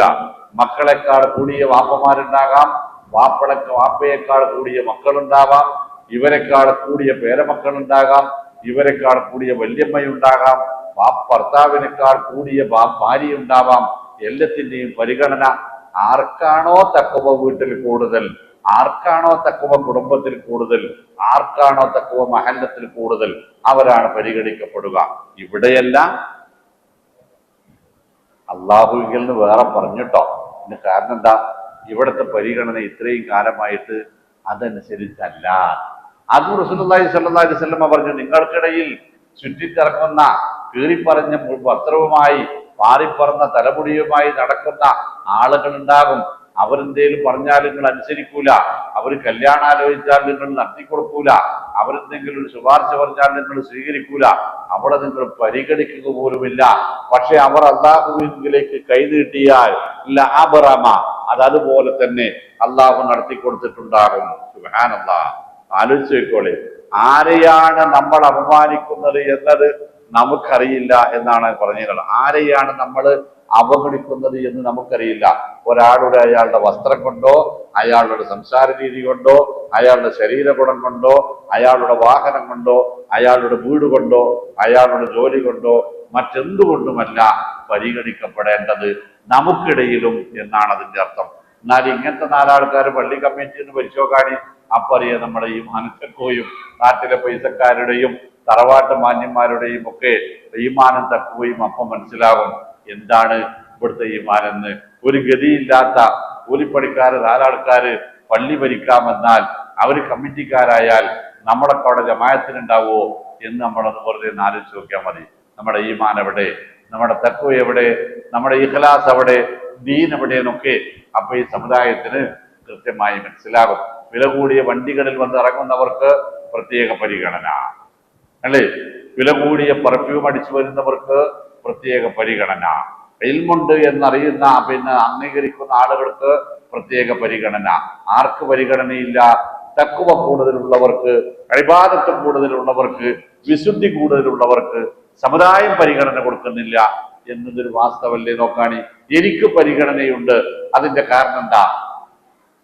അറിയപ്പെടുന്ന ഒരു പേരുണ്ട് എന്നതുകൊണ്ട് എനിക്ക് പരിഗണനയുണ്ട്. എന്റെ ഈമാൻ അവിടെ നിങ്ങൾ വിലയിരുത്തുന്നുണ്ടോ? ഞാൻ ദീർഘനേരെ പറയാം, ഇല്ല. എന്റെ തഖ്വ പരിശോധന വിധേയമാക്കുന്നുണ്ടോ? ഇല്ല. ഞാൻ ചെയ്യുന്ന തൊഴിലും എന്റെ നാവിന്റെ നീളവും എന്റെ പരിഗണനയ്ക്ക് കാരണമാകുന്നു എങ്കിൽ അള്ളാഹുവിനെതിരാണത്, റസൂലിനെതിരാണത്, ഇസ്ലാമിനെതിരാണത്. കാരണം റസൂൽ പറഞ്ഞത് ലാ ഫദ്ല ലില്ലാ ബിത്തഖ്വ, തഖ്വയാണ് പരിഗണന. വബിൽ വറഇ, നിങ്ങൾ കാണിക്കുന്ന സൂക്ഷ്മതയാണ് നിങ്ങളുടെ പരിഗണനയുടെ മാനദണ്ഡം.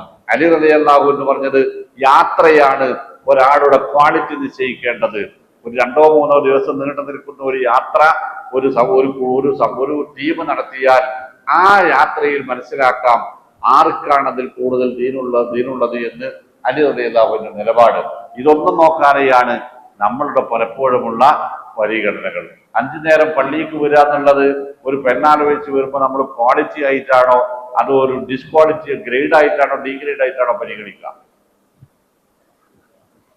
ഒരു കല്യാണാലോചന വന്നെന്ന് ചോദിച്ചോളി, ബ്രോക്കർ വന്നിട്ട് പറയുന്നു 5 നേരം ജമാഅത്തായിട്ടല്ലാണ്ട് നിസ്കരിക്കൂല, ഖുർആൻ ഓതുന്നതിൽ വീഴ്ച പരുത്തൂല, തുണി നിര്യാണിപ്പത്തെത്തൂല, ഓനെ നല്ല താടിയൊക്കെ നീട്ടി വളർത്തിയോന്റെ കുടുംബം തന്നെ അങ്ങനെയാണ് എന്ന് പറഞ്ഞാൽ നമ്മുടെ ശ്രദ്ധ വേറെ എവിടെ ഇരിക്കാനും? ഓന്റെ ജോലി എന്താണ് ഈ ചെങ്ങായി ഇതുവരെ പറഞ്ഞില്ല അല്ലേ? ഓനെന്ത് ശമ്പളം കിട്ടുന്നത് വരെ പറഞ്ഞില്ല. അപ്പൊ പറയണത് ഓനൊരു പിന്നെ ഒരു വില്ലേജ് ഓഫീസിലെ ക്ലർക്കാണെന്ന് പറഞ്ഞാലോ, അനക്കത് ആദ്യം പറഞ്ഞാൽ പോരെ എന്ന് ചോദിക്കും. ഈ വയലിൽ ഞങ്ങൾക്ക് താല്പര്യമില്ല എന്നർത്ഥം.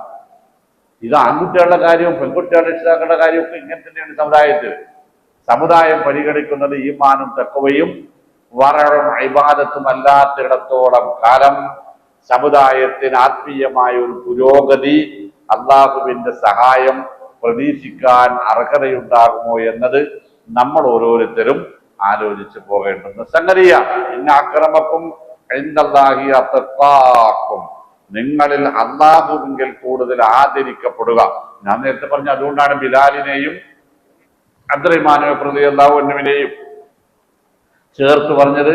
അള്ളാഹുവിന്റെ പരിഗണന കൃത്യമായി ബോധ്യപ്പെടാൻ വേണ്ടിയിട്ടാണ്. വേറെ ഒന്നും നിങ്ങൾ ആലോചിച്ചിട്ടുണ്ടോ?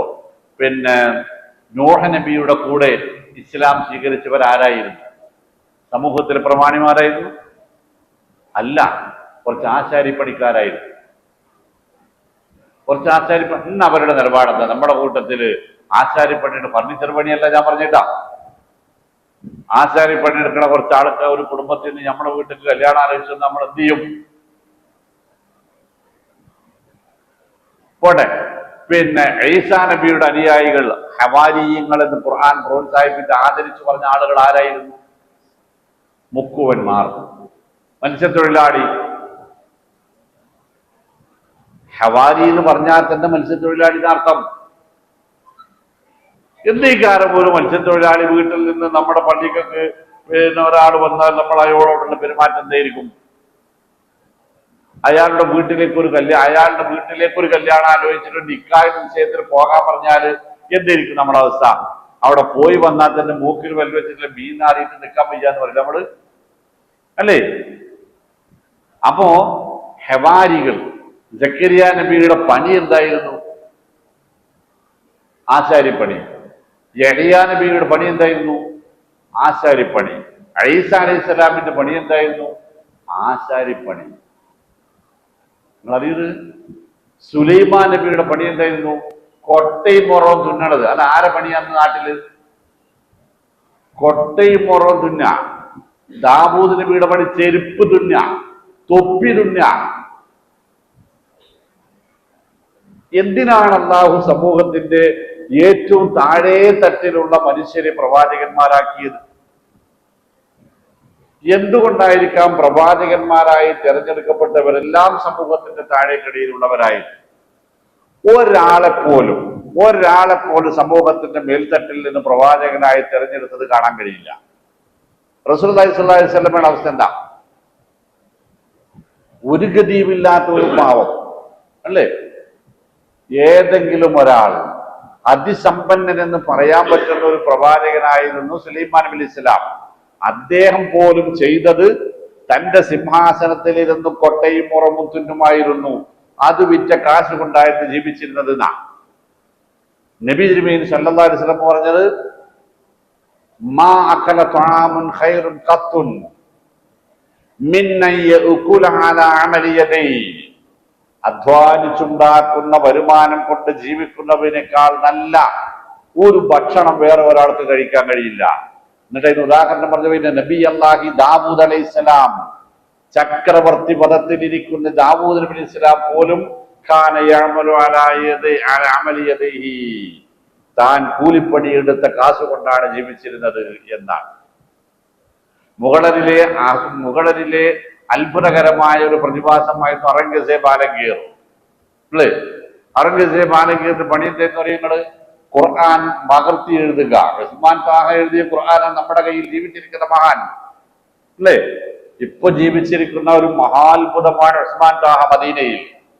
അദ്ദേഹം കൈകൊണ്ട് എഴുതിയ ഖുർആനിന്റെ കോപ്പിയാണ് ഇപ്പോൾ നമ്മുടെ കയ്യിലിരിക്കുന്ന ലോകത്ത് മുഴുവനുമുള്ള ഇത്. ഈ പണിയെടുത്തിരുന്ന ആളാണ് ഔറംഗസേബ് ആലംഗീർ. ഖുർആൻ പകർത്തി എഴുതുക, അതോടൊപ്പം തൊപ്പി തുന്നുക, അതോടൊപ്പം ചെരുപ്പ് തുന്നുക. സിംഹാസനത്തിലിരുന്ന് മയൂര സിംഹാസനത്തിലിരുന്ന് ചെരുപ്പ് തുന്നിയിരുന്ന, തൊപ്പി തുന്നിയിരുന്ന ഒരു അത്ഭുതമായിരുന്നു ഔറംഗസേബ് ആലംഗീർ. അതുകൊണ്ടാണ് ഔറംഗസേബ് ആലംഗീർ ജീവിച്ചത്. കാരണം ഞങ്ങള് മുഗൾ സാമ്രാജ്യം കണ്ട മുഗൾ ചരിത്രത്തിന്റെ ആ 7 നൂറ്റാണ്ട് കാലത്തെ ഒരേ ഒരു മതപണ്ഡിതൻ, അത്ഭുതകരമായ പാണ്ഡിത്യത്തിന്റെ ഉടമയായിരുന്നു. ഹനഫി മദ്ഹബിലെ അഗ്രിമ പണ്ഡിതന്മാരിൽ ഒരാളായിരുന്നു ഔറംഗസേബ് ആലംഗീർ. ഔറംഗസേബ് ആലംഗീറിന്റെ മത നിയമങ്ങളുടെ സംഹിതയാണ് ഇന്ന് നമ്മൾ മുഹമ്മദൻ ലോ എന്ന പേരിൽ ഇന്ത്യയിൽ മുസ്ലിം പേഴ്സൺ ലോവോട് മുസ്ലിം വ്യക്തി നിയമങ്ങളായി അംഗീകരിക്കുന്ന നിയമം. അതറിയില്ല. അപ്പോ നമ്മൾ ഈ കാണുന്നതൊന്നുമല്ല ഇസ്ലാമിന്റെ ചരിത്രത്തിന്റെ പിന്നാമ്പുറത്തേക്ക് പോയാലുള്ളത് എന്നർത്ഥം. ഈ പരിഗണനയൊക്കെ പിൽക്കാലത്ത് വന്നതാണ് എന്നതെങ്കിലും നമ്മളൊന്ന് മനസ്സിലാക്കി വെക്കുക. വിശുദ്ധ ഖുർആൻ ഇതിനെയൊക്കെ മാറ്റിക്കളഞ്ഞതാണ്.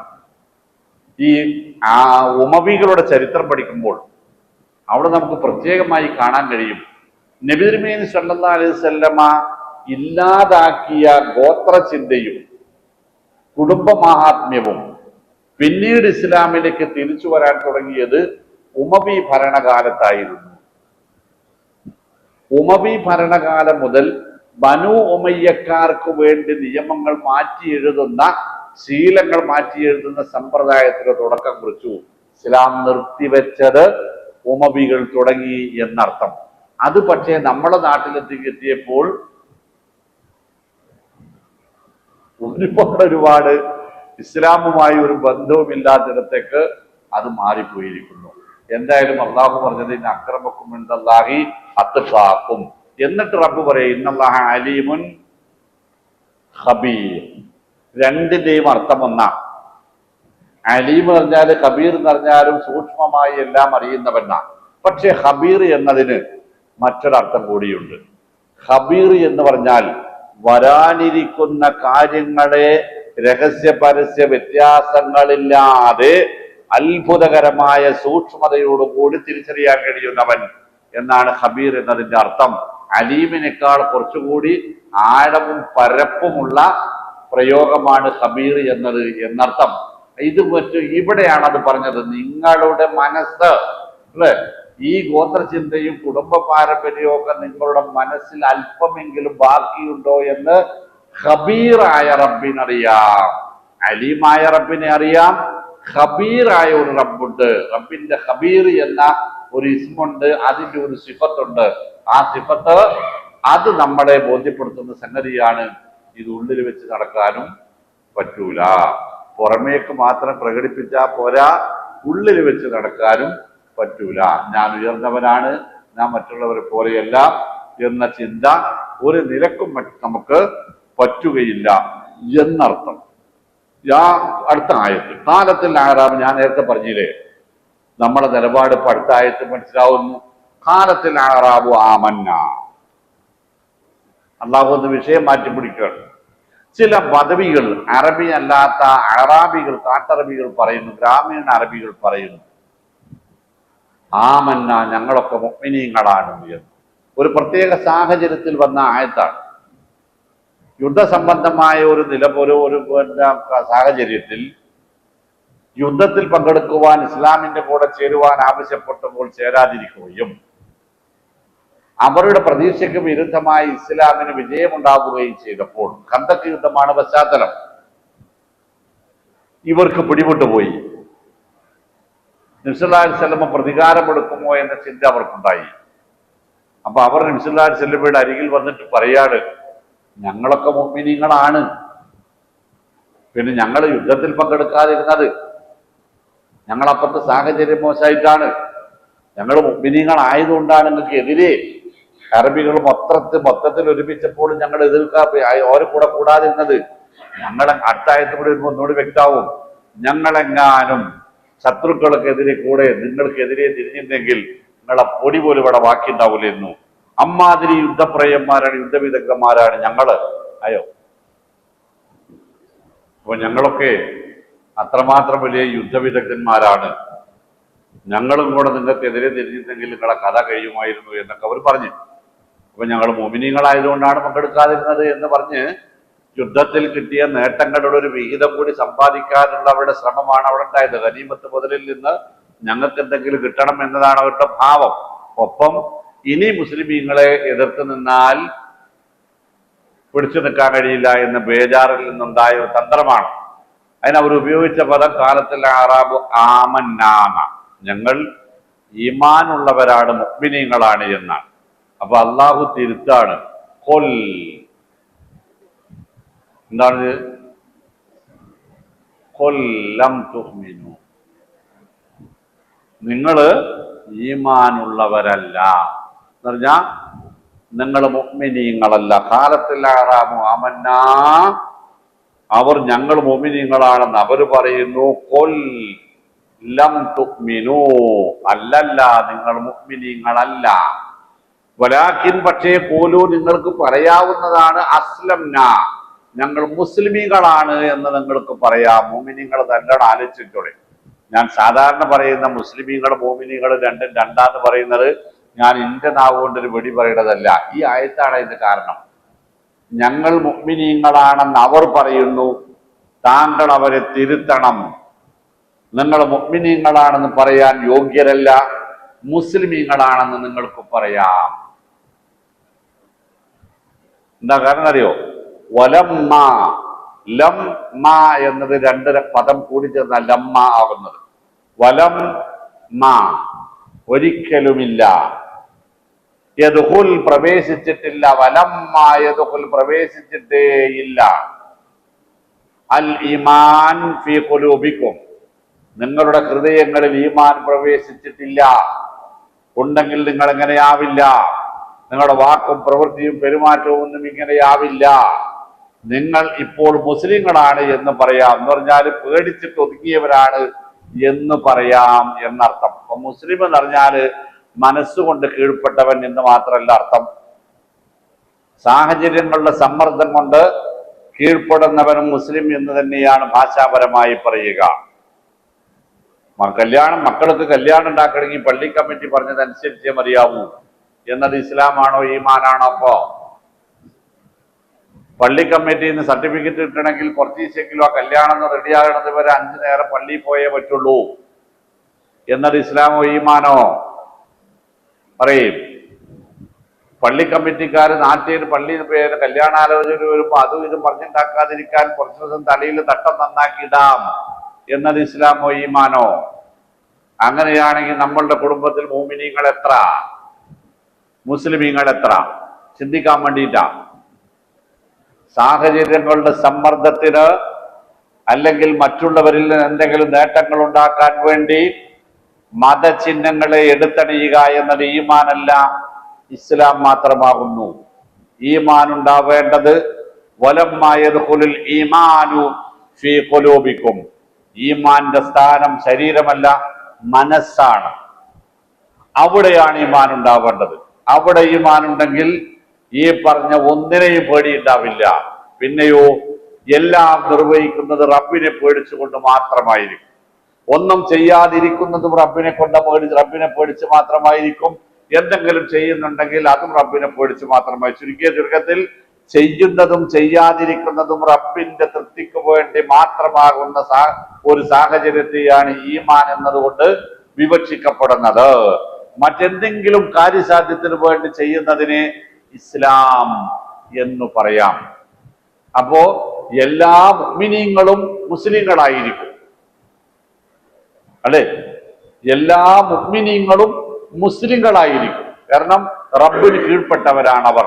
അവരുടെ മനസ്സും റബ്ബിന് കീഴ്പ്പെട്ടതാണ്. അതിന്റെ ഫലമായി അവരുടെ ശരീരവും കീഴ്പ്പെട്ടിട്ടുണ്ട്. അപ്പൊ മുഅ്മിനീങ്ങളെല്ലാവരും മുസ്ലിമീങ്ങളാണ്. എന്നാൽ മുസ്ലിമീങ്ങളെല്ലാവരും മുഅ്മിനീങ്ങളല്ല. പ്രിയപ്പെട്ടവരെ, കള്ള് ഷാപ്പിൽ പോയി ക്യൂ നിൽക്കുന്ന ആളുകൾ ഈ സമുദായത്തിന്റെ ആളുകളല്ലേ? അവരെ ഏതിൽ പെടുത്തണമെന്നായി ആയത്ത് നമ്മളോട് പറയാ? മുഅ്മിനീങ്ങളിൽ പെടുത്തണമെന്ന, മുസ്ലിമീങ്ങളിൽ പെടുത്തണമെന്ന? കഞ്ചാവ് കച്ചവടക്കാരെയും കള്ളക്കടത്തിന്റെ കാരിയർമാരെയും എന്തിൽ പെടുത്തണമെന്ന? നാട്ടിൽ തമ്മാടിത്തരം കാണിച്ച് കൊട്ടേഷൻ നടത്തിക്കൊണ്ടിരിക്കുന്ന ആളുകളെ എന്തിൽ പെടുത്തണമെന്ന? ആഭാസത്തരങ്ങളും കാണിച്ച് അങ്ങാടി ചെല്ലുന്ന നമ്മുടെ ചെറുപ്പക്കാരെ ഏതിൽ പെടുത്തണം? ഇതൊന്നും ഒരു തീവ്രവാദമല്ല, ഒരു മതം അനുസരിച്ച് ജീവിക്കുന്നവരാണ് നമ്മളെങ്കിൽ ആ മതം നമ്മളോട് പറയുന്നത് നമ്മൾ ഇങ്ങനെയൊക്കെ ആവണം എന്നാണ്. നമ്മൾ ഈ രാജ്യത്തെ പൗരന്മാരാണ് എന്നതുകൊണ്ട് നമുക്ക് എല്ലാ സ്വാതന്ത്ര്യമുണ്ട്. പക്ഷെ നമ്മൾ മുഅ്മിനീങ്ങളാണ് എന്ന് പറയുന്നിടത്ത് നമ്മുടെ സ്വാതന്ത്ര്യത്തിന് പരിധിയുണ്ട്. പഠിച്ചവരെ, മിഞ്ഞാന്ന് നിങ്ങൾ കണ്ടില്ലേ ഷാഫി പറമ്പിലിന്റെ ആഹ്ലാദ പ്രകടനത്തിൽ, മിഞ്ഞാനോ ഇന്നലെയോ, ആഹ്ലാദ പ്രകടനത്തിൽ മുസ്ലിം ലീഗിന്റെ സഹോദരിമാർ പങ്കെടുക്കേണ്ടതില്ല, അവർ ആശീർവദിച്ചാൽ മതി എന്ന് ഏതോ ഒരു ബ്രാഞ്ച് സെക്രട്ടറി ഒരു ശബ്ദ സന്ദേശം കൊടുത്തു. നമ്മുടെ ഏഷ്യാനെറ്റിലെയോ മാതൃഭൂമിയിലോ അയ്യപ്പദാസിന് അങ്ങോട്ട് തുടങ്ങിയില്ലേ, ഏത് വല്ലാത്ത സങ്കടമായി പോയി. നമ്മുടെ സഹോദരിമാരെ, മുസ്ലിം സഹോദരിമാരെ റോട്ടിലിറങ്ങി ഡാൻസ് ചെയ്യാനും ആഹ്ലാദം പ്രകടിപ്പിക്കാനും സമ്മതിക്കാത്ത മതവിശ്വാസം അത്ര ശരിയാണെന്ന് എനിക്ക് അഭിപ്രായമല്ല. ആർക്ക് വേണോ എന്റെ അഭിപ്രായം? ഓന്റെ പെങ്ങളെയോ ഓന്റെ മക്കളെയോ അവന്റെ ഭാര്യയും ഉമ്മയും കൊണ്ട് തുള്ളിക്കട്ടെ. ഈ സമുദായം റോട്ടിലിറങ്ങി തുള്ളാത്തത് ഇവന് സങ്കടം, എന്നിട്ട് ഇത് കണ്ടിട്ട് സന്തോഷിച്ചിരിക്കാൻ ഈ സമുദായവും അല്ലേ പലതവണ എന്നിട്ട് അതിന്റെ കൂടെ വടകരയിൽ എലക്ഷൻ റിസൾട്ട് വന്ന അന്ന് ഈ പെൺകുട്ടികളൊക്കെ കൂടെ ഡാൻസ് ചെയ്ത കൈകൊട്ടിപ്പാടിയ വീഡിയോ ഇടക്കിങ്ങനെ കൊടുക്കുകയും ചെയ്തിട്ട് ഈ കുലുക്കൽ ഇനി കുലുക്കാത്തതിൽ ഞങ്ങൾക്ക് സങ്കടമുണ്ട് എന്ന് പറയുന്ന അധമബോധം, അതിനെയാണ് സംസ്കാരം എന്ന് പറയുന്നത് എങ്കിൽ ഇസ്ലാം നമ്മളോട് പറയും, ലം തുഅ്മിനു, നിങ്ങൾക്ക് ഈമാനില്ല, വലാകിൻ ഖൂലു അസ്ലംന, നിങ്ങൾക്ക് മുസ്ലിങ്ങളാണെന്ന് പറയാം, അല്ലേ? വലമ്മാ യദ്ഖുലുൽ ഈമാനു ഫീ ഖുലൂബികും, നിങ്ങൾക്ക് ഈമാനില്ല. വഇൻ തുതിഉല്ലാഹ, ഈമാന്റെ ലക്ഷണം രണ്ടാണ്. വഇൻ തുതിഉല്ലാഹ, നിങ്ങൾ അല്ലാഹുവിനെ അനുസരിക്കുന്നവരാണെങ്കിൽ, അതാണ് ഒന്നാമത്തത്. വറസൂലഹു, റസൂലിനെയും. ഈ പാപം ഒരു ബ്രാഞ്ച് സെക്രട്ടറിയോ ലോക്കൽ സെക്രട്ടറിയോ ഒക്കെ പറഞ്ഞിരിക്കുന്നത് അത് നമ്മുടെ മതത്തിന്റെ നിയന്ത്രണങ്ങൾക്ക് വിരുദ്ധമാണ് എന്നാണ്. ഏത്? പെൺകുട്ടികൾ, സ്ത്രീകൾ റോട്ടിലിറങ്ങി ആഹ്ലാദം പ്രകടിപ്പിക്കുന്നത് നമ്മുടെ മത നിയമങ്ങൾ അംഗീകരിക്കുന്നില്ല. ഇതാ വരണോ അല്ലെ? അത് നിങ്ങളുടെ മത നിയമങ്ങൾ, അത് ഇവർക്ക് സങ്കടം. ആർക്കതിനെ വില വെക്കേണ്ടത്? നമ്മൾ ആരെയാണ് അംഗീകരിക്കേണ്ടത്? രാജ്യത്തെ നിയമങ്ങൾ എതിരാവാത്തിടത്തോളം കാലം ഇസ്ലാമിന്റെ നിയമങ്ങൾക്ക് എതിര് വരുന്ന ഒരു നിയമങ്ങളെയും ഒരു സംസ്കാരത്തെയും അംഗീകരിക്കേണ്ടതില്ല. രാജ്യത്ത് വല്ല നിയമങ്ങളും ഇസ്ലാമിന്റെ നിയമങ്ങൾക്ക് എതിര് വരുമ്പോൾ അപ്പോഴും നമ്മൾ ഇസ്ലാമിന്റെ നിലപാടുകൾക്കൊപ്പമായിരിക്കും നിൽക്കുക. CAA പോലെ അല്ലെ, ഏക സിവിൽ കോഡ് പോലെ ഇപ്പൊ നമ്മൾ ഇസ്ലാമിന്റെ കൂടെയായിരിക്കും. അതിന് പേരുടെ ഒരാളുടെയും ഓശാരവും ചക്കാത്തും നമുക്ക് വേണ്ടതില്ല. ഒന്ന്, നിങ്ങൾ അല്ലാഹുവിനെ അനുസരിക്കണം. രണ്ടാമത്തതോ വറസൂലഹു, റസൂലിനെയും അനുസരിക്കണം. അപ്പോഴാണ് എന്തുണ്ടാവുക? ഈമാൻ ഉണ്ടാവുക. പള്ളി കമ്മിറ്റിക്കാരെ നാട്ടിനനുസരിക്കുമ്പോ ഈമാനല്ല, ഇസ്ലാമാണ് ഉണ്ടാവുക. അല്ലാഹുവിനെ റസൂലിനെയും പരിശുദ്ധ ഖുർആനും തിരുസുന്നത്തിനെയും അനുസരിക്കുമ്പോഴാണ് ഈമാൻ ഉണ്ടാവുക. അതിലേക്ക് നിങ്ങൾ മടങ്ങിയാൽ ലാ യലിതുക്കും, നിങ്ങൾക്ക് നഷ്ടപ്പെടുകയില്ല. അമാലക്കും, നിങ്ങളുടെ സൽക്കർമ്മങ്ങൾ ഒന്നിന്റെയും ഫലം ഒട്ടും നഷ്ടപ്പെടുകയില്ല. സുബ്ഹാനല്ലാഹ്, അള്ളാഹുവിന്റെ കൃപ എത്രമാത്രം വലുതാ നോക്കാണ്. എങ്ങനെയൊക്കെ പിടിവിട്ട് ജീവിച്ചവരാണെങ്കിലും അത് പൊറുക്കാൻ തയ്യാറാകുന്നു റബ്ബ് സുബ്ഹാനഹു വ തആല. ഈ രണ്ട് നിബന്ധനകൾ പാലിക്കണം. അല്ലാഹുവിനനുസരിക്കുക പരിശുദ്ധ ഖുർആനിനെ, റസൂലിനനുസരിക്കുക തിരുസുന്നത്തിനെ. അതനുസരിച്ചാൽ പണ്ട് ചെയ്തിരുന്ന സൽക്കർമ്മങ്ങൾക്ക് പോൽ ഫലം നഷ്ടപ്പെടുകയില്ല. കാരണം എന്താ? ഇന്നല്ലാഹ ഗഫൂറുർ റഹീം, അല്ലാഹു എല്ലാം പൊറുക്കാൻ തയ്യാറുള്ളവനാകും, ഏറെ കരുണ ചെയ്യാനും തയ്യാറുള്ളവനാകും. അപ്പോ ആ മാപ്പിലും മഗ്ഫിറത്തിലും ആ മർഹമത്തിലും, അതുകൊണ്ടാണ് മഗ്ഫിറത്ത് മർഹമത്ത് എന്ന് നമ്മൾ പറയുന്നത്. അന്നല്ലാഹ ഗഫൂറുൻ റഹീമുൻ, അല്ലാഹു ഏറെ മഗ്ഫിറത്ത് നൽകുന്നവരാണ്, ഏറെ മർഹമത്ത് നൽകുന്നവരാണ്. അതിന് യോഗ്യത നേടുക എന്നതാണ് ജീവിതം കൊണ്ട് നമുക്കുള്ള ലക്ഷ്യം. അതിനു വേണ്ടിയുള്ളതാണ് പരിശുദ്ധ ഖുർആനും തിരുസുന്നത്തും. അത്തരം ഒരു വ്യവസ്ഥാപിതമായ ഒതുങ്ങിയ ഖുർആനും സുന്നത്തിലും ഒതുങ്ങിയ ജീവിതം നയിക്കാൻ അല്ലാഹു സുബ്ഹാനഹു വ തആല നമുക്ക് തൗഫീഖ് നൽകുമാറാവട്ടെ. അസ്സലാമു അലൈക്കും വറഹ്മത്തുള്ളാഹി.